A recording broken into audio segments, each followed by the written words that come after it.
So I wanted to look at one asset class that actually has massively outperformed the S&P 500, and it is a form of art. And there are some art ETFs out there where you can actually invest in, where hedge funds use their money to invest in art. But I just wanted to talk about literally Pokemon, and it's something that when I was a little kid I love, and I still love to this day.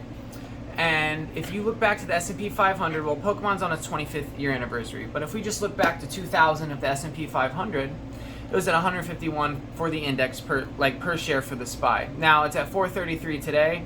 The math with depending on how you reinvested your dividends, you would have 5 times your money if you reinvested your dividends or more. I don't have the exact math here with the compound interest. I didn't do it. It's a quick video, but the math is irrelevant compared to the amount of money that these have stored compared to regular. Now, this was the Charizard from the base set that my parents actually got for me a long time ago. Now, if you look over into Pokemon, it's funny because this is a Charizard that's $350,000. Now, what you got to realize is that's a first edition grade 10 Charizard. This is not a first edition one. This card could be 10 grand if it's a PSA 10, and I doubt it. But this is one that my parents actually got for me as a little kid, so this holds way more value, and I'm too scared to even send it out to get graded. Now, you have other forms of asset like gold. This is 1 ounce of gold. Right now it's $1,600 an ounce.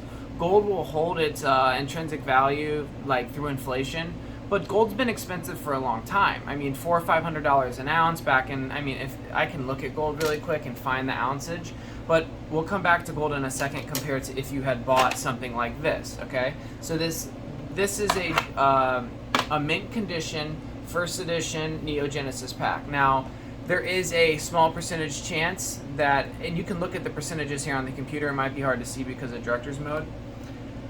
But this year alone, the change in 1 year, the Charizard's up 800%, the Lugia is up 4,000%, and where you get that Lugia First Edition Holo is actually in this pack. So I have a mint edition pack from 2000, 1999 was the first one. This is a 2000 mint Neo Genesis First Edition. So this has a chance of holding that, $70,000 Lugia. Now, I don't care about that Pokemon card. What I care about is what people think may or may not be in here. So I'm holding the packs themselves sealed. Because when a pack is open, there is now no more packs. So you have a population here of the Pokemon card, 41. So anyone that opens a Neo Genesis, when those cards get too expensive, people will pop out the packs and start opening them up, trying to bust one of those out, and that drives down the price a little bit. But there will always be a need for the packs. So I have a Sabrina First Edition, like a Gem-Mint, Zapdos, the collection goes on. But this is right now, this is like $1,000 pack of cards, this one alone. But you have a chance, if you open it up, you have less than a 1% chance, about 1%, of getting that Lugia, which is 76 grand. So you have about a 1% chance on a 1,000 pack to hit that.